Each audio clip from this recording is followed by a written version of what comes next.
Bonjour à tous et bonjour à toutes. Bienvenue dans Face à Michel Onfray sur CNews et sur Europe 1. Bonjour Michel. Bonjour Laurence. Est-ce que vous êtes prêt pour notre rendez-vous d'une heure au croisement de l'actualité et de la philosophie ? Toujours prêt. Allez, c'est parti. On commence, Michel, si vous le voulez bien, par les premiers couacs au sein du gouvernement de Michel Barnier. Celui qui vous a le plus surpris, c'est celui d'Antoine Armand, le tout nouveau ministre de l'économie, n'est-ce pas, c'est ça ? Oui, parce que circulent sur le net des images assez étonnantes où on voit le personnage en train de tenir un discours complètement opposé à celui qu'il tient habituellement. Et c'est cette espèce de double langage qui est significatif parce que les Français ont bien compris que les hommes politiques n'ont pas de conviction, ils ont juste des intérêts. Et qu'ils ont envie d'arriver au pouvoir, et quand ils y sont, d'y rester. Après, on se sert des idées comme on veut, comme on peut. S'il s'agit de séduire avec un discours pas très loin du Rassemblement national, ce qui est le cas de ce monsieur, eh bien, on tient ce discours. Et alors, il y a des images. On reprécise à nos auditeurs et à téléspectateurs ce qu'il a dit. Il a dit, au cours d'une interview chez nos confrères de la radio publique, qu'il considérait que les électeurs du Rassemblement national, ou plutôt le Rassemblement national, ne faisait pas partie de l'arc républicain. En revanche, qu'il était prêt à travailler avec la France insoumise. C'est ce qu'il a dit dans un premier temps. Voilà. Il y a eu un recadrage assez sévère de Michel Barnier. Oui, qui lui a fait savoir que tous les élus de la République étaient respectables en tant que tels parce qu'ils avaient été élus et qu'il y a des électeurs derrière les élus par définition et qu'on ne méprise pas 10 millions d'électeurs. On ne méprise pas un parti qui existe de manière républicaine, que je sache, sinon il suffit juste de l'envoyer au tribunal et puis de faire la démonstration avec un procès retentissant que le Rassemblement national est d'extrême droite, est raciste, est fasciste, etc. C'est facile, hein. Je veux dire, aujourd'hui, on porte plainte assez facilement et qu'on traîne donc les gens au tribunal pour faire la démonstration qu'ils sont vraiment fascistes et d'extrême droite. Et puis qu'on arrête cette espèce de logique. Alors, il y a du bon sens chez Michel Barnier, il y a du bon sens chez Gérard Larcher, qui sont des vieux sages, s'ils me permettent l'expression, mais de vieux. C'est une question d'âge, je m'approche du leur. Parce que je pense qu'ils pourraient profiter de leur position, une espèce de situation de surplomb en disant, comme il y eut jadis, Robert Badinter pour les uns, Simone Veil pour d'autres, il y a une espèce de sagesse qui fait qu'on doit pouvoir dire arrêtez avec le Rassemblement national, faisons de l'histoire et soyons historiques et pas surtout, hystériques. Mettons-nous au travail et essayons de régler les problèmes des Français. Mais bon, ça, oui, et puis, on a l'impression qu'ils n'ont pas compris. Et puis de dire, il y a un discours qui est tenu par le Rassemblement national et qui est validé par 10 millions d'électeurs. On ne peut pas dire ça sort de la République parce que c'est pas nous. Même chose avec la France insoumise et le nouveau Front populaire. Il y a des gens qui ont voté pour eux, il y a des idées qui sont les leurs, on les combat avec des idées, on n'insulte personne, on méprise personne, on ne dit pas vous ne faites pas partie de l'arc républicain. Tous ceux qui ont été élus et qui ont respecté le suffrage sont des républicains, point à la ligne. La chose est réglée. Alors ce monsieur, effectivement, revenons-y. Alors, nous dit... Antoine Armand, Haut-Savoyard, voilà. Très jeune, 33 ans, qui arrive au ministère de l'économie et je rappelle qu'il a été élu aux législatives à Annecy face à un Rassemblement national. Donc, de facto, avec les voix de la gauche et de la France insoumise. Bien sûr, et puis il faut effectivement aller draguer les électeurs. C'est comme ça que ça se passe. C'est-à-dire, on se dit, bon, là, j'ai en face de moi des gens qui pensent comme ceci, je vais leur piquer un peu d'idées, et puis peut-être que je vais récupérer cela. Si j'ai les 2%, je serai élu, etc. C'est ça, hélas, la politique politicienne aujourd'hui. Alors, Michel, avant qu'on continue la discussion, on va juste écouter la réponse de Marine Le Pen, parce que elle est l'arbitre des élégances, évidemment, en cette rentrée politique, parce que c'est elle qui détient les clés de la censure, notamment pour le budget. Elle n'a pas tardé à le rappeler à la mémoire de M. Armand. Quand j'entends M. Armand ce matin qui explique que sa porte sera toujours fermée aux députés du Rassemblement national alors que nous avons juste le budget qui arrive, je pense que le Premier ministre doit aller expliquer à l'ensemble de ses ministres quelle est la philosophie de son gouvernement, car il semblerait que certains n'aient pas encore totalement compris. Voilà, pour l'instant, c'est un rappel à l'ordre qu'elle fait, Marine Le Pen, et après, évidemment, tout est possible. La censure peut être votée. Oui, ici comme ailleurs. C'est pourquoi l'autre jour, vous et moi, je disais en votre présence qu'il fallait quelque chose d'assez gaullien. Il faut prendre tout le monde, quoi. Il y a un moment donné, il faut arrêter de dire c'est irréconciliable. Quand le général de Gaulle fait un gouvernement avec tout le monde sauf les collaborateurs, il fait avec un parti communiste qui, lui, prend ses ordres à Moscou. Et qui est très puissant à l'époque. Oui, et puis avec une droite démocrate chrétienne qui a été vichiste et maréchaliste, ou même avec un François Mitterrand qui, lui, a été vichiste. Donc si lui a pu faire ça, je pense que Michel Barnier peut rassembler un certain nombre de personnes de bonne volonté.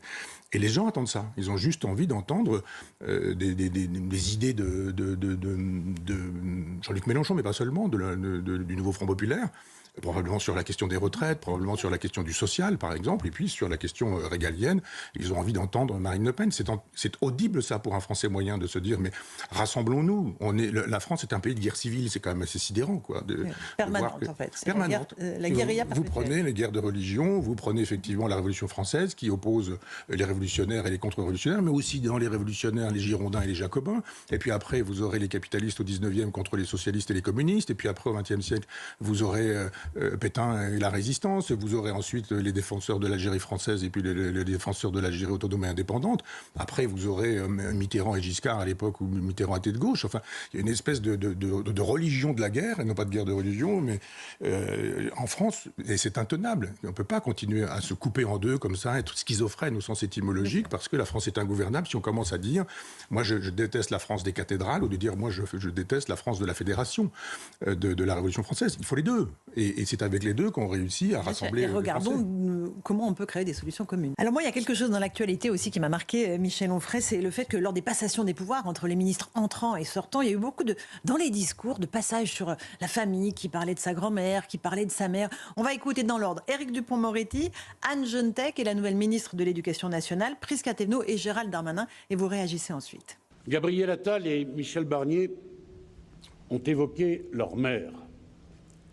Je voudrais évoquer la mienne, qui m'a appris petit un proverbe italien, éloge de la nuance. Ci vuole il vento nella chiesa, ma non da spegnere le candele. Il faut du vent dans les églises, mais pas au point d'éteindre les bougies. En entrant dans ce ministère, je pense à mon arrière-grand-mère, je pense à ma grand-mère, je pense à ma belle-mère, je pense à ma tante, à ma sœur. Je m'appelle aussi Prisca Balasso Brahmanen. Je suis la fille de 2 immigrés qui m'ont appris l'amour de la France, le respect de notre République et le choix du silence face aux polémiques. Je suis la preuve qu'on peut être binationale et profondément patriote française. Il est assez évident, si nous sommes honnêtes, que si je m'étais appelé Moussa Darmanin, je n'aurais pas été élu maire et député, et sans doute n'aurais-je pas été ministre de l'Intérieur du premier coup, comme ma jeunesse m'a porté à ces responsabilités fortes. Voilà Michel, on vient d'entendre toutes ces allusions à la famille, tant mieux, famille je vous aime, mais était-ce bien le lieu et était-ce nécessaire pour vous ? Oui, vous avez raison, c'est la bonne question. On aurait pu ajouter Gabriel Attal, qui a commencé aussi, par moment. Et donc, et Michel Barnier aussi, qui a parlé de la qui a répondu en disant, puisque vous avez, etc. D'ailleurs, Dupond-Moretti dit, il y a une jurisprudence Attal qui a permis à Michel Barnier, donc moi aussi je continue, etc. Je ne suis pas contre le fait d'inscrire son travail dans une biographie, qui plus est quand elle est modeste, enfin quand on est d'origine modeste, je le fais moi-même assez régulièrement. Mais simplement, vous avez raison de dire, est-ce que c'est le lieu ? Parce que ça peut se faire dans un livre, ça peut se faire dans un entretien télévisé, ils en font beaucoup, ces gens-là, des plateaux. Ou dans la presse écrite. Ou dans la presse écrite, et on peut tout à fait raconter ça, et là je n'avais rien à redire à ça. Mais je pense que cet exercice est devenu pitoyable. Pourquoi ? C'est du narcissisme pour Alors, il n'y a que ça. Je ne sais pas si vous avez vu, parce qu'on aurait pu aussi faire une espèce de morceaux choisis, enfin de proposer des morceaux choisis d'autosatisfaction. J'ai été formidable, j'ai été fantastique, j'ai été merveilleux. Quel bon bilan j'ai eu. Nous avons fait ceci, je m'en vais, c'est dommage pour vous, parce que j'étais prêt à faire des choses merveilleuses. Heureusement qu'on m'a retenu, sinon j'aurais tout cassé, vous auriez vu, c'était formidable. Et puis de dire, je n'ai qu'un seul regret, c'est de ne pas pouvoir continuer. Et de ne pas pouvoir rester. Donc on se dit, bon, ça y est, on a compris quoi. Simplement, les gens ont perdu les devoirs de la République. C'est-à-dire qu'on peut parler de sa biographie, de sa vie privée, faire un livre même éventuellement, et que M. Darmanin, dont on comprend bien qu'il s'inscrit dans une perspective de présidentielle, il prend la République en otage. Tous ces gens-là prennent la République en otage pour attirer un peu de l'attention sur eux. C'est-à-dire comme certains sont photographiés avec des chats, d'autres avec des chiens, d'autres avec un pantalon de velours et un proximité de leur cheval, ou je sais pas quoi. On joue de la vie privée comme d'une affaire publique. Simplement, la République oblige. Donc on ne dit pas ça. On ne dit pas ça dans un moment de passation. Dans un moment de passation, on dit « J'ai été très heureux d'occuper cette fonction qui est essentielle pour la République et je suis très heureux de vous remettre les clés du bureau. » Et puis, comme on est dans une tradition républicaine, le problème n'est pas de savoir si la gauche ou la droite y trouveront leur compte, mais il faut que la République et la France trouvent leur compte. Ça prend 3 minutes, c'est réglé. On n'a pas besoin d'avoir un long papier qui a été rédigé par des conseillers, des communicants pour prendre date. Et vous avez vu, une fois que Gabriel Attal est sorti, il commence à baver partout. Le gentil garçon souriant qui parle aux paysans avec une botte de paille, là, on découvre un méchant serpent. On découvre une espèce Vous avez vu comment il a commencé à faire courir des bruits. Enfin, vous voyez bien quand même qu'il instrumentalise un petit peu. Enfin, peu importe. On aura l'occasion d'en parler parce que je pense que ça va devenir une carrière chez lui. On est sur CNews et sur Europe 1 avec Michel Onfray. Michel, il y a aussi les bisbilles. Et là, c'est plus grave entre le ministre de l'Intérieur et le ministre de la Justice. Malheureusement, c'est un grand classique du genre. On avait déjà eu le duel Manuel Manuel Valls, Christiane Taubira ou plus récemment évidemment Gérald Darmanin, Éric Dupond-Moretti. Là, on a Bruno Retailleau qui a dit attendre cette semaine de la fermeté pénale. On va l'écouter. Et puis tout de suite après, on va entendre la réponse que je trouve un poil condescendante de Didier Migaud. Il était en déplacement dans un centre pénitentiaire, donc le garde des Sceaux, et qui lui fait un tout petit peu la leçon. Écoutez cette passe d'armes à distance entre les deux hommes. D'abord M. Retailleau, ensuite M. Migaud. Bien sûr, la justice est indépendante. Simplement, ce que je veux dire, moi, c'est que les juges appliquent la loi. Les juges ne sont pas déconnectés de la volonté générale. J'estime que sur la justice des mineurs, on ne peut plus rester de cette façon-là. On ne peut pas, moi, me demander d'envoyer mes policiers, mes gendarmes en première ligne. Ils risquent parfois leur vie sans qu'il y ait des sanctions qui soient fermes. Donc, ce n'est pas un problème de la justice, de l'indépendance. L'indépendance des juges, oui. Mais il y a la souveraineté du Parlement et du peuple français à travers les lois que le Parlement peut voter. Le taux d'exécution des peines n'a jamais été aussi élevé. En 2023, donc il faudra que je puisse contribuer à l'information de mon collègue et puis que nous puissions avoir des échanges à ce sujet, des échanges constructifs. Effectivement, nous pouvons avoir des points de départ différents et puis des points d'arrivée qui, je l'espère, se rapprocheront. Ce sont les magistrats qui, dans le cadre de leur fonction, peuvent apporter un certain nombre de solutions. C'est évident. Il faut que nous en discutions. Nous avons des missions qui sont complémentaires. J'espère que nous arriverons à rapprocher, bien sûr, nos points de vue s'ils sont différents. Voilà pour messieurs donc Retailleau et Migaud. Qu'est-ce que ça vous inspire, Michel Onfray? D'abord, beaucoup de suffisance de la part de ce monsieur qui a été un apparatchik du Parti Socialiste et qui donne des leçons à Bruno Retailleau. Je vais lui expliquer quand même, un peu comme Gabriel Attal, qui dit à Michel Barnier, qui pourrait être au moins son père, si ce n'est son grand-père, sur votre bureau, vous trouverez ça sur votre bureau. Il y a une espèce de mépris dont les gens ont assez. Ils n'en peuvent plus de cette espèce d'arrogance et de suffisance de gens qui sont incapables de dire la France est dans cet état parce que nous sommes au pouvoir depuis 40 ans, depuis 50 ans, tous là. Ils sont tous coupables et responsables. Mais non, c'est les autres. Les autres sont coupables et responsables. Cet homme, cette espèce de sourire narquois, s'en vient nous expliquer qu'il n'y a pas de problème dans la justice qui fonctionne très bien. Il n'y a pas de dysfonctionnement de la justice, pas du tout. Il y a tous les jours des coups de couteau, tous les jours des viols, tous les jours des massacres, tous les jours des OQTF qui se comportent comme on sait. Et il dit, il n'y a évidemment aucun problème sur ce sujet-là. Je pense que Bruno Retailleau va avoir du travail, parce que d'une certaine manière, peut-être aller un peu vite, mais en faisant une sociologie à coup de serpe, mais je pense que la sociologie de la police est plutôt Rassemblement National, et la sociologie des magistrats est plutôt la France Insoumise, ou plutôt le nouveau Front Populaire.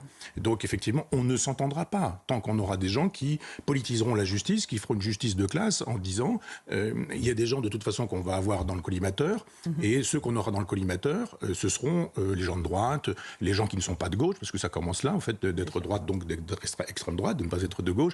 Et on n'arrivera pas à sauver la France si on continue à faire de l'idéologie en permanence comme ça. Si on oppose à quelqu'un qui nous dit il y a des problèmes de dysfonctionnement dans la justice, de dire mais pas du tout, est-ce que vous êtes allé chercher ça? Je vais vous donner quelques explications, vous vous mettrez à mais en fait, Michel Onfray, c'est une permanence dans les gouvernements. Je citais les exemples Valls-Taubira, Darmanin, Dupond-Moretti. Il y a toujours cette dualité, en réalité, qu'installe le président de la République, quel qu'il soit. Et je ne cible pas Emmanuel Macron. Oui, mais vous savez, les gouvernements, qui plus est celui-ci, les gouvernements ne sont jamais faits en fonction de l'intérêt de la France. Ils sont faits dans l'intérêt des petits partis politiques, en disant le petit parti dit moi j'en veux 2, non vous en aurez 1, l'autre dit ah, mais je veux 1/3, ici je veux la moitié, ici etc. En disant bon je fais des concessions. D'ailleurs quand je vous disais tout à l'heure qu'il faudrait un gouvernement de type gaulien, il faut faire des concessions. On sait bien que si on donne le ministère de l'Intérieur à Manuel Bompard par exemple, ou Ercilia Soudé par exemple, on ne fait pas exactement la même chose que si on lui donne le ministère de je sais pas quoi, du tourisme ou des transports. Donc il y a un moment donné où quand on fabrique les gouvernements, on sait très bien que normalement c'est le président qui préside et le gouvernement qui gouverne. C'est ce que répète Michel Barnier en tout cas. Oui, il le dit parce que c'est un homme poli, mais il a donné sa feuille à Macron et Macron lui a fait savoir que ça n'allait pas, qu'il fallait recommencer. C'est donc bien la preuve que c'est Emmanuel Macron qui fabrique le gouvernement de Michel Barnier et que Michel Barnier, hélas, il ne peut pas faire ce qu'il veut. Donc il y a un moment donné où c'est une espèce d'équilibre des forces, c'est-à-dire on dit on va leur donner le ministère de l'Intérieur, il va être content, ça va flatter les électeurs du Rassemblement National et si vous pouvez me contrer cet homme avec Migaud Retailleau qui, lui, va faire de telle sorte que tout le travail du ministre de l'Intérieur soit détruit par le ministre issu du socialisme, eh bien, ce sera très bien. C'est pas tant le en même temps que la destruction. C'est dialectique d'une certaine manière. C'est-à-dire, il s'agit de détruire ceux qu'on a placés ici en disant on fait des concessions au Rassemblement national, mais ne vous inquiétez pas, ce sont des concessions de pure forme, on va l'empêcher de travailler autant que faire se peut. Avant de parler du sujet tragique de la mort de la jeune Philippine, il y a aussi ce que vous avez évoqué il y a un instant, ces anathèmes qui sont lancés de part et d'autre.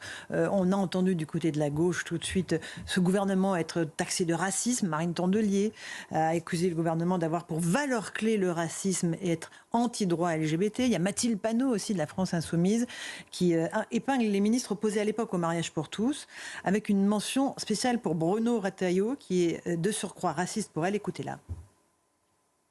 La moitié des ministres qui siègent au Conseil des ministres, 14 ministres exactement, soit 60% des ministres au Conseil des ministres, sont opposés au mariage pour tous, à l'ouverture de la PMA ou aux droits des personnes transgenres. Plus de la moitié des ministres autour de la table sont passés par les Républicains ou par l'UMP. Donc on retrouve non seulement un gouvernement de ceux qui étaient les perdants et les minoritaires, mais qui sont des personnages comme M. Retailleau qui nous inquiètent énormément lorsque vous voyez les propos racistes qui sont tenus par M. Retailleau, et j'ai le droit, je sais parce que beaucoup de journalistes nous ont dit c'est la justice.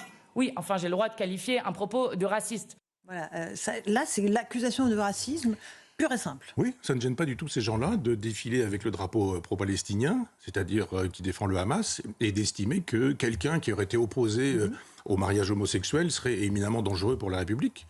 Que ces gens-là fassent des manifestations en défense des pro-palestiniens dans le 93 avec une communauté LGBT, avec une parade gay pride, et puis on verra bien ce qu'il en est de leur pureté idéologique. Ces gens-là ne seraient pas racistes, ils ne seraient pas antisémites, ils ne seraient pas à coquiner avec des homophobes, ils ne seraient pas à coquiner avec des misogynes et des phallocrates. Je suis désolé, mais enfin c'est l'hôpital qui se fout de la charité quand on a affaire à quelqu'un qui s'en vient voir enfin c'est l'histoire de la poutre et de la paille, mais qui s'en vient voir du racisme là où il n'y en a pas, en allant chercher, il y a 20 ans, une proposition qui aurait pu être, etc.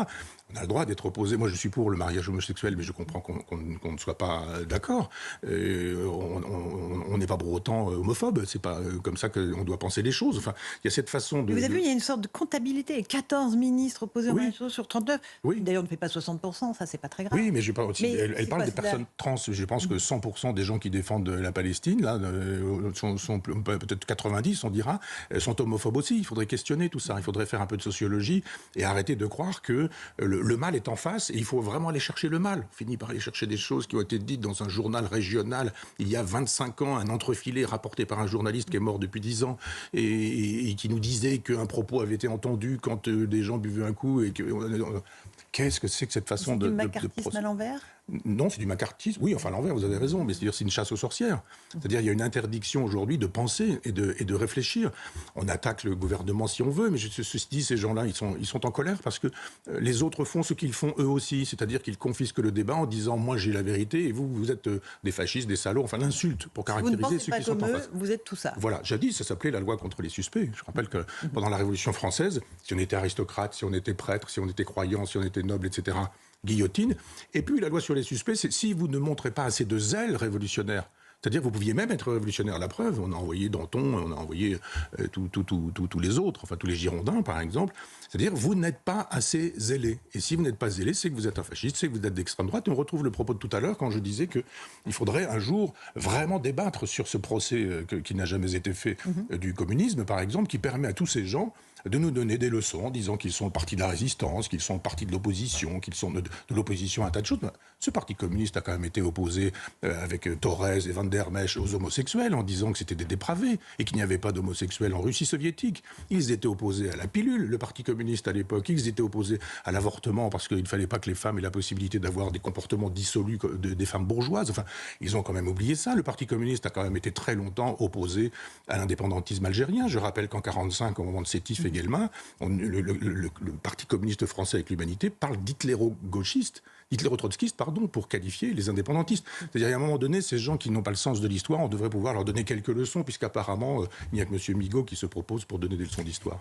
On va maintenant se plonger dans le dossier terrible qui est une souffrance absolue de la mort de cette jeune étudiante de 19 ans. Elle s'appelait Philippine. Elle a été tuée par un homme, un récidiviste de 22 ans qui a fui la France, qui a été arrêté en Suisse.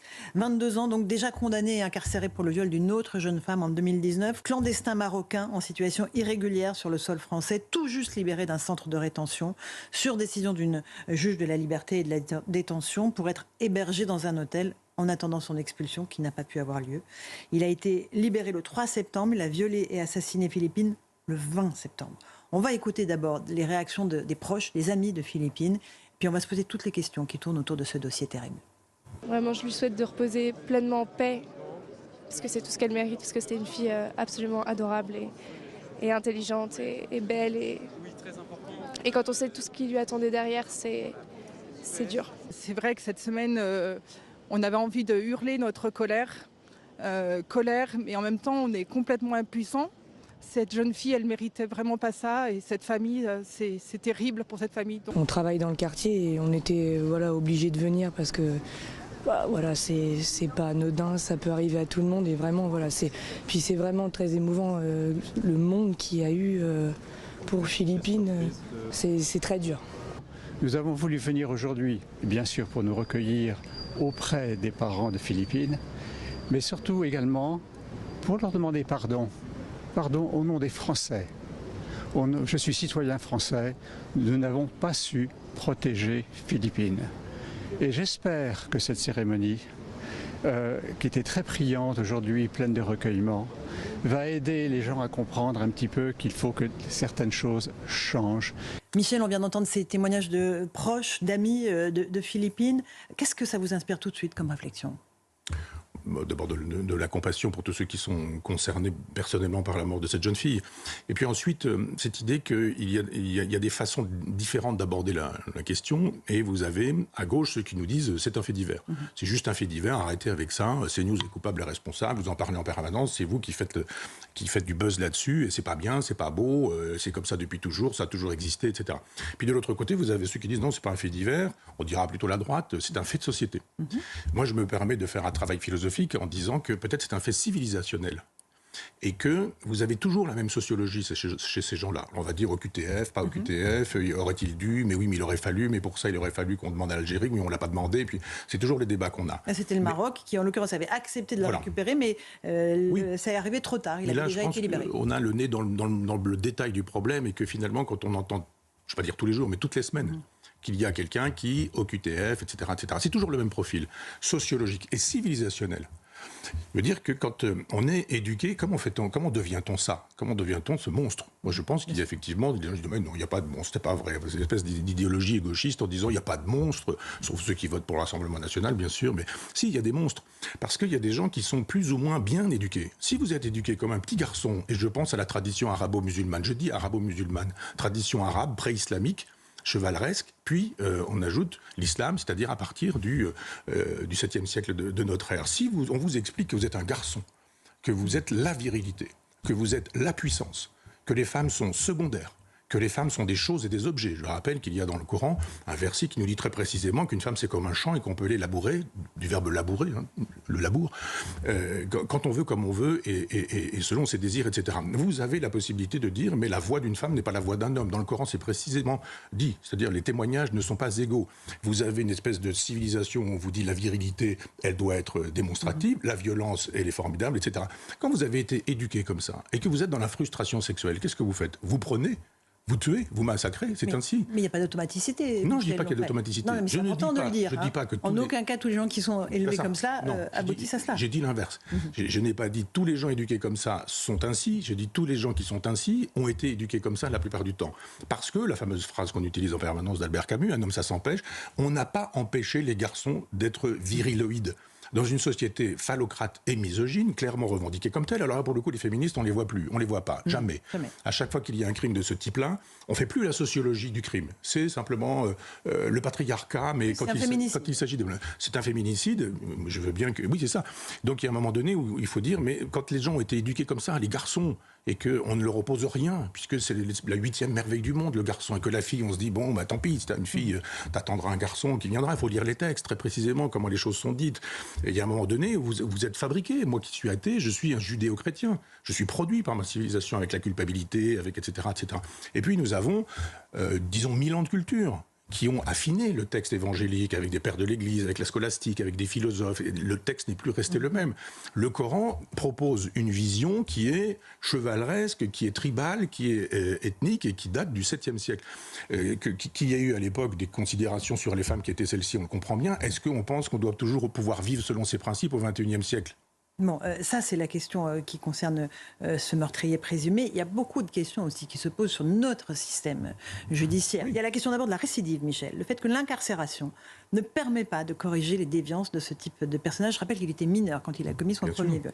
Il y a la question des conditions de sa libération. Pourquoi a-t-il été libéré alors qu'il aurait pu être expulsé ? Et puis, bien sûr, il y a la question des OQTF, obligations de quitter le territoire français, qui sont si rarement exécutées dans notre pays. J'ai dit cette semaine dans un de mes éditoriaux que la seule qui a été exécutée, c'est Philippines. Ce n'est pas les obligations de quitter le territoire français. Mais souvenez-vous des propos du roi du Maroc, Hassan II, je crois. Souvenez-vous des propos du général de Gaulle, qui nous fait savoir que ce sont des civilisations qui sont comme l'huile et l'eau, qu'on peut secouer, et puis qu'il y a un moment donné où ça repartira chacun dans son coin. Et je veux bien qu'on attaque le général de Gaulle. Est-ce qu'on peut imaginer que, par exemple, Hassan II était un roi islamophobe ? Il est le gardien des croyants, il était musulman lui-même. Donc il y a un moment donné où quand on pense véritablement, et qu'on a envie de penser, et pas pour accabler les gens, mais pour comprendre, c'est-à-dire ça sert à rien de mettre ces gens en prison. Vous allez faire. Donc il faut les renvoyer dans leur pays ? Non, il faut repenser la prison. Il y a un autre traitement. Ça, c'est un des thèmes qui vous sont chers. Oui, bien sûr. C'est-à-dire que quelqu'un à qui on a dit pendant 20 ans qu'effectivement le schéma civilisationnel qui était le sien était supérieur au schéma civilisationnel judéo-chrétien, et à qui on a dit d'ailleurs en France le schéma judéo-chrétien est détestable et méprisable, il n'y a pas de culture française, dit le président de la République, nous on est juste bons à être des colons, des vichistes, les inventeurs de la chambre à gaz. Je rappelle quand même que vous avez des philosophes, à la Lacoue, à Barthes, à la Jean-Luc Nancy, qui nous font savoir qu'Hitler n'est pas responsable des chambres à gaz, mais que c'est l'Occident qui est responsable des chambres à gaz. C'était la théorie d'Heidegger. Donc il y a cette espèce de détestation occidentale de l'Occident, avec des gens qui viennent du Maghreb et qui nous disent « Ah mais vous avez raison de détester l'Occident, il est détestable d'ailleurs, c'est vous qui le dites ». Et puis des gens disent « Ben nous on a d'autres valeurs ». Et non, ces valeurs ne sont pas acceptables. Alors c'est pas la prison qui va gérer ce genre de problème. Non mais la prison, elle ne joue pas son rôle de rééducation non plus. Et non, ça c'est un vrai sujet. Mais la prison c'est une poubelle, hélas pour ceux qui s'y trouvent. C'est-à-dire vous avez des gens qui ont fait des excès de vitesse parce qu'ils sont alcooliques, vous avez des gens qui sont des pédophiles, récidivistes, vous avez des gens qui sont des criminels, vous avez des gens qui sont des braqueurs, vous faites une espèce de mélange et c'est pas acceptable. Moi j'ai fait parfois des conférences dans des prisons. Il y a une telle hétérogénéité que c'est pas acceptable. Vous avez des gens qui méritent de l'éducation, d'autres de la rééducation, d'autres le travail d'une réinsertion, et puis d'autres qui ne sont pas plus dangereux que ça parce qu'il faudrait les désintoxiquer peut-être, et puis un grand nombre de gens qui relèvent de l'hôpital psychiatrique. Mais avec tout ce courant antipsychiatrique issu des années 68, qui nous dit qu'en gros le fou c'est la société et que le schizophrène, pour utiliser l'expression de Deleuze, c'est le modèle, que le marquis de Sade est fantastique, il y a un moment donné où effectivement c'est problématique parce qu'il y a des gens qui prennent ça au mot et qui disent bah ouais, moi je suis le Sade de mon temps, monsieur qui viole Amazon, ou d'autres qui se comportent d'une manière qui est assez problématique parce que nous avons une civilisation qui s'est effondrée et des gens qui veulent encore effondrer ce qui est déjà beaucoup effondré. Bien sûr. Et il y a aussi la question de ce discours qu'on entend beaucoup, mais tout a bien fonctionné, les experts nous disent, la justice a bien fonctionné, les textes ont été respectés à la lettre. Donc on nous dit tout a bien fonctionné, donc Philippine est morte. Oui, mais écoutez, on peut aussi peut-être comprendre des gens qui ont des piles de dossiers comme ça, tous les jours, et qui ont parfois 6 mois, 1 an, 2 ans de retard, et qui doivent gérer les dossiers comme ça. Et il y a un moment donné où ils se disent, bon, celui-là, et l'idéal, ce serait qu'il soit en prison. Mais il n'y a pas de place. Donc vous n'allez pas dire à quelqu'un, on va vous condamner à de la prison, puis après dire, mais comme il n'y a pas de place, vous allez faire la prison chez vous, vous aurez un bracelet, vous aurez, ou éventuellement en dessous de temps de peine, vous n'allez pas faire votre peine. Donc il y a effectivement, depuis, je sais pas, 20 ans, 30 ans, des gens qui nous disent « quand je serai au pouvoir, je construirai des prisons ». Ils ne construisent pas de prisons, d'une part. Et quand ils construisent des prisons, ils disent « elle est moderne », parce qu'il y a des bips, etc. Mais c'est pas ça la modernité d'une prison. Il faut repenser le système carcéral. C'est inadmissible que des gens dorment dans des situations, enfin, 6 ou 7 dans des chambres où on doit en mettre 2 ou 3, avec des promiscuités sexuelles, etc. Enfin, il faut repenser la prison. D'ailleurs, c'est parfois un titre de gloire pour certains. C'est pas un endroit dont on a peur. Moi, quand j'étais petit, on me disait aller en prison, c'était l'abomination de la désolation. On perdait sa dignité quand on rentrait. Aujourd'hui, on est auréolé d'une dignité quand on y est allé. C'est-à-dire, il y a quelque chose qui s'est passé. Il faut en finir avec la jurisprudence Foucault-Badinter, je dirais. Et il faut que quelqu'un, aujourd'hui, puisse penser la prison autrement pour qu'elle puisse être utile, efficace, et qu'on ne mélange pas, j'allais dire les torchons et les serviettes, mais il faut qu'on ne mélange pas des délinquances très, très hétérogènes. Si on veut soigner quelques-unes des délinquances qui sont soignables, faisons-le. Et puis parfois, il y a des cours de civilisation judéo-chrétienne qui pourraient être donnés, ne serait-ce que des cours pour expliquer ce que c'est qu'une femme en Occident, en disant c'est pas une chose, c'est pas un objet, une voix de femme et une voix d'homme, c'est exactement la même chose. Et quand on hérite, c'est pas le garçon qui hérite plus, c'est la fille qui hérite moins, en disant c'est notre mode de société, c'est notre façon de vivre. Si vous n'acceptez pas, vous pouvez toujours aller ailleurs, mais c'est ainsi. La règle du jeu, c'est ça. Mais comme on a honte de notre propre règle du jeu, on fabrique effectivement cette délinquance. On est en face à Michel Onfray sur CNews et sur Europe 1. Cela nous amène, Michel, à parler de la question des civilisations. Vie et mort des civilisations, comment elles naissent, comment elles meurent. On va entendre notre petite pastille Charles de Gaulle, parce qu'évidemment, pas une semaine sans qu'on fasse appel au grand homme. C'est en 1965, là. Il estimait à juste titre que la culture est la condition sine qua non de notre civilisation. Écoutez-le. Encore une fois, la culture domine tout. Elle est la condition sine qua non de notre civilisation d'aujourd'hui, comme elle le fut des civilisations qui ont précédé celle-là. Je me félicite encore une fois d'être venu parmi vous.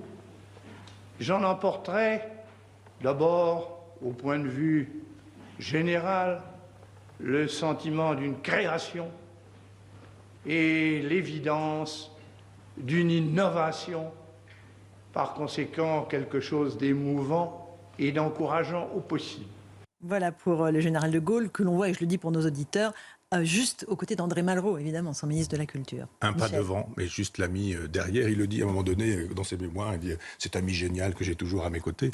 Vous avez vu le visage radieux qu'il a, le général. C'est-à-dire, il y a plein d'images où on le voit sévère, sérieux, etc. Et là, il est illuminé. Parce qu'il parle de la culture. Oui, je crois. Parce qu'il avait un rapport très intime à la culture. Il recevait des livres qu'il lisait. Et il commentait. Moi, j'ai acheté quelques textes, quelques petits manuscrits comme ça du général de Gaulle où il répond à des écrivains. Et à chaque fois, c'était très circonstancié. Et soit il a lu complètement, soit il dit des choses très fondées. Il dit du bien d'un certain Jean-Marie Gustave Leclésio, à l'époque où il est très jeune. Il a compris qui deviendrait Leclésio. Et puis, il avait une vraie culture classique. Il était impeccable sur Chateaubriand, il était impeccable sur Lascaz qui avait écrit les mémoires de Napoléon. C'était d'ailleurs ses deux modèles pour écrire ses propres mémoires. Et puis il lisait beaucoup. Il lisait Bernanos, Saint-Exupéry, des contemporains, Mauriac, etc. Et Malraux, bien sûr. Et sur l'art, il y a une photo magnifique où on le voit en train de regarder un objet. C'est flou, on ne sait pas trop ce que c'est, on imagine que c'est précolombien. Enfin. Et puis Malraux qui est là, ils sont tous les deux en train de regarder et on sent cette complicité. Et on voit la complicité aussi. Et de fait, il nous dit, on parle souvent de Gramscisme, vous savez, ce philosophe italien qui nous disait, communiste italien, qui nous disait qu'il fallait conquérir le monde d'abord par les idées, puis ensuite l'élection, la violence, la révolution, comme on veut. Mais enfin, c'est d'abord par la culture qu'on conquiert. Et il le savait, lui, que la culture, c'était essentiel. Un temps, il a donné à Malraux un ministère qui n'a pas fonctionné, puis il a créé en 1959 le ministère de la Culture pour lui, et puis c'est devenu l'éloge de Le Corbusier, de Braque, de Picasso, enfin, vous vous rendez compte, quoi. Même après, chez Pompidou, que je n'aime pas beaucoup, je trouve très anti-gaulliste, enfin Vasarely, Mathieu, par exemple, tous ces peintres de l'époque qui ont été célébrés. Le Centre Pompidou montre ça, justement, cette espèce de collusion entre les chefs d'État et la culture, parce qu'ils étaient eux-mêmes cultivés. Je n'entrerai pas dans le détail de la culture d'Emmanuel Macron, je retiens juste cette idée qu'il a dit, à l'étranger qui plus est, qu'il n'y avait pas de culture française. Et donc, évidemment, on est totalement dissocié de tout ce qui advient aujourd'hui. Parce qu'aujourd'hui, vous avez ceux qui nous disent la culture, c'est pas compliqué, ça démarre en 1789. Non, ça démarre avec la République. C'est même pas 1789, c'est 1792. Ça veut dire que si la France insoumise a raison de dire que la France commence en 1792, 1789 n'existe pas. Bien sûr. La Révolution française, les droits de l'homme, ça n'existe pas. L'abolition des privilèges, ça n'existe pas non plus. Robespierre en 89, ça n'existe pas non plus, etc. etc. Donc c'est ridicule de dire ça. Là. Il y a de la France depuis qu'il y a de la France, c'est-à-dire depuis qu'il y a une terre française. On peut même imaginer que ça va très au-delà même du peuplement de la population. Et cette culture française, il faut la revendiquer dans sa totalité. C'est aussi bien le Clovis, qui est cher au cœur de notre ami Philippe de Villiers, que Charlemagne, enfin c'est l'Europe aussi, c'est une France dans l'Europe. Mais aujourd'hui, c'est plus du tout le cas. On a une espèce de détestation de notre propre culture. Alors c'est bien qu'on ait célébré Jean d'Ormesson et qu'on ait scotché un crayon à papier sur son cercueil dans la cour des Invalides, mais voilà ce qu'on dit aussi de notre époque. On peut trouver autre chose, et autrement, peut-être aussi. Notre civilisation, c'est notre culture. Ouais. On a une civilisation, on a une culture, on a des valeurs, et on doit pouvoir les présenter, ces valeurs, parce que je rappelle que ces gens qui crachent sur nos valeurs le peuvent au nom de nos valeurs. C'est au nom de la démocratie que ces gens critiquent la démocratie. C'est parce qu'il y a la démocratie qu'ils peuvent être anti-démocrates et anti-républicains. C'est parce qu'effectivement, il y a la liberté d'expression que la République permet qu'ils peuvent aujourd'hui mépriser la liberté d'expression, se la réserver pour eux et l'interdire pour autrui. Donc à un moment donné, il faut aimer aussi bien la France des cathédrales que la France des temples maçonniques, que la France des musées d'aujourd'hui, ou même la France de la création. On a plein de beaux créateurs, on a des jeunes peintres dont on ne parle pas parce qu'on a honte de nos talents. On a des peintres qui ont aujourd'hui 20 ans, 30 ans, on a des cinéastes qui n'ont pas les moyens de faire des films. On a une culture, simplement quand on dit qu'il n'y a pas de culture, évidemment c'est la culture des autres qui s'impose. Un mot de ce que vous avez repéré, Michel, cette semaine à propos de la civilisation. Là, on va parler de la civilisation qui date de les géoglyphes, parce que 300 nouveaux géoglyphes sont ces immenses dessins qui sont gravés dans le sol. Là, c'est dans le désert du Pérou.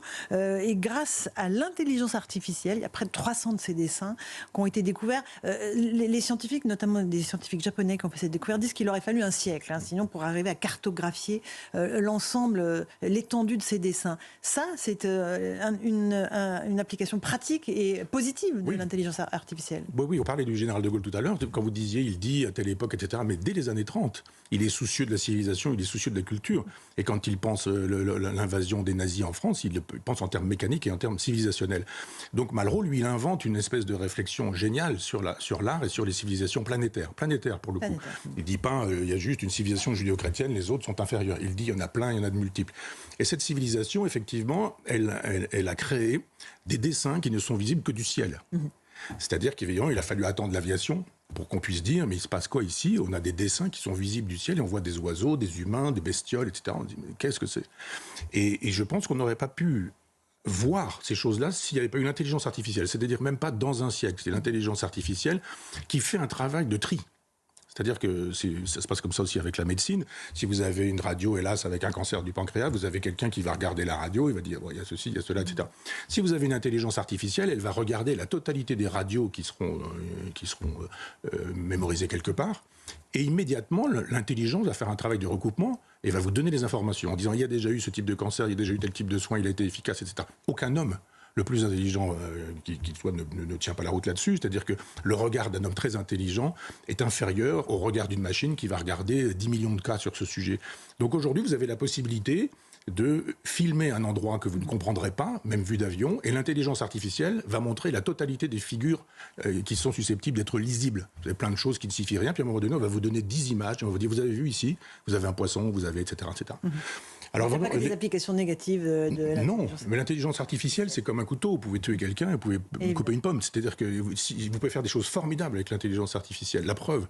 Et là, on découvre des civilisations, et on découvre qu'une civilisation, elle est toujours branchée sur le ciel, parce que ces images que les hommes faisaient sans les voir, ils savaient que les dieux les verraient, parce qu'ils plaçaient les dieux dans le ciel. Sublime. Et donc, on n'a plus les textes, puisqu'il n'y avait pas de texte, même éventuellement à cette époque-là, on n'a plus les textes, mais on a des signes qui sont susceptibles d'être décodés. Regardez vers le ciel, c'est ce que disait Malraux, c'est-à-dire qu'il faut une spiritualité, et regardez vers le ciel et vous trouverez du sens à la fabrication d'une civilisation ici et maintenant. Alors, retrouvez aussi du sens dans votre dernier livre, Michel, La foudre gouverne le monde, journal hédoniste aux éditions Albin Michel, c'est votre dernier né.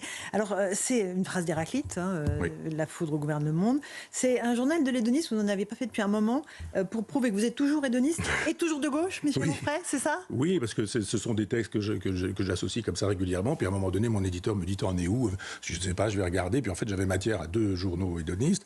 Donc on en a fait paraître un, et puis j'ai fait une préface, et effectivement, comme on a beaucoup dit que j'avais cessé d'être ce que j'étais, et que j'étais passé du mauvais côté de la barrière, et que j'étais devenu un sale type d'extrême droite qui s'agenouillait maintenant devant le Dieu des chrétiens, etc., j'ai dit non, mais on n'est pas hédoniste à 65 ans comme on l'est à 35 ans. Et donc, on a un hédonisme actif et positif à 30 ans, et puis à 60 ans, c'est plutôt l'hédonisme qui consiste à tenir à distance les désavantages, les déplaisirs ou les inconvénients. Quant à ma gauche, elle est restée la même. C'est-à-dire, moi, je ne crois pas que l'islamo-gauchisme, ce soit la gauche, et je ne crois pas non plus que le libéralisme forcené de la gauche de Maastricht, ce soit aussi la gauche. Donc ma gauche, elle est restée proudhonienne, elle est restée proche des gens simples, des gens modestes, du petit peuple, de l'autogestion, de l'intelligence des gens. Moi, je pense qu'il faut laisser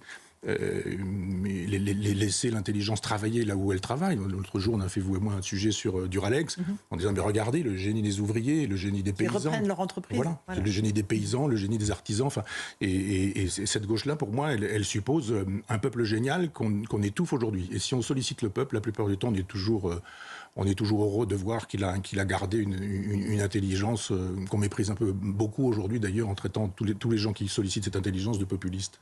Merci en tout cas Michel Onfray pour cette heure que nous avons passée ensemble sur CNews et sur Europe 1. La foudre gouverne le monde, c'est aux éditions Albin Michel. On se retrouve évidemment la semaine prochaine et sur nos antennes CNews et Europe 1.